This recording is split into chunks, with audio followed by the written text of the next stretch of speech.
Free-to-play games sometimes get a bad rap. Microtransactions, pay-to-win, and money walls are seen as frequent problems with the model. But the truth is, people like free stuff, and several game developers are testing the F2P market in hopes that they can gain a player base that titles like Fortnite Battle Royale and Hearthstone have already amassed. This means the competition in the free-to-play market is ramping up.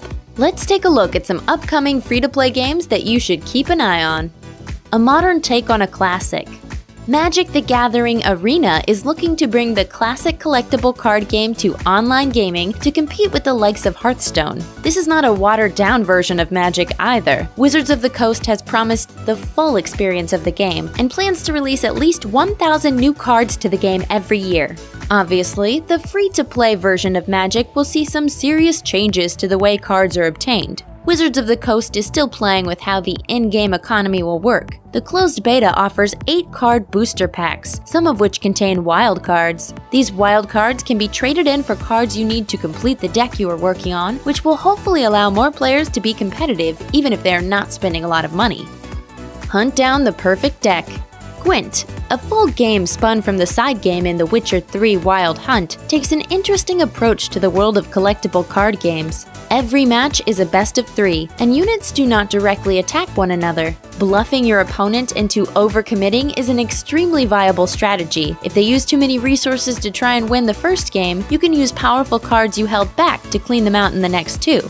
There are a lot of cards in the open beta, but the free-to-play model is relatively generous with the card drops and crafting materials, and is not quite as overwhelming as the card pool in Hearthstone or Magic: The Gathering. Play together, slay together.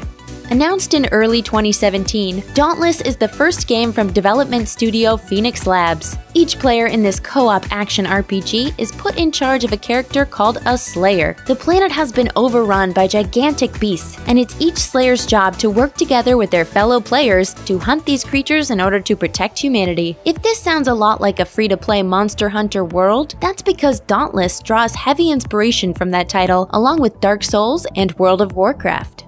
A new breed of MMO.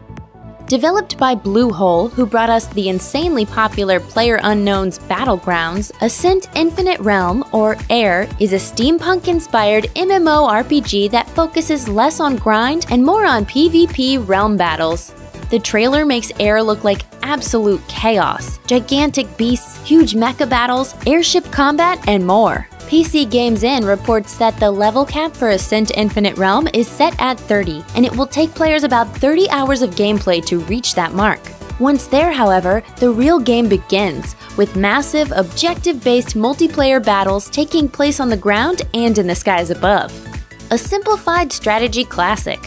The first F2P game in the Total War series sees the game scaled down and simplified a bit, but that doesn't mean it sacrifices its emphasis on large-scale battles and clever tactics. Total War Arena features 10v10 battles, with each player controlling 3 units of up to 100 soldiers each. That's 3,000 soldiers per side, which is admittedly small fries compared to what the Total War series generally offers. However, with separate factions, units, and commanders to choose from, there's still a good deal of strategy to be had in this one. Save the world in Fortnite. It's hard to deny that Fortnite Battle Royale is one of the biggest games in the world. Fortnite's objective? Players in the game's free Battle Royale version join teams and battle up to 100 others to be the last person standing. Although the Battle Royale mode is free to play, there is actually an entirely different way to play Fortnite, a PvE mode called Save the World. In fact, Save the World was the original conception of Fortnite, released on July 25, 2017, while the Battle Royale mode was not released until September 26th.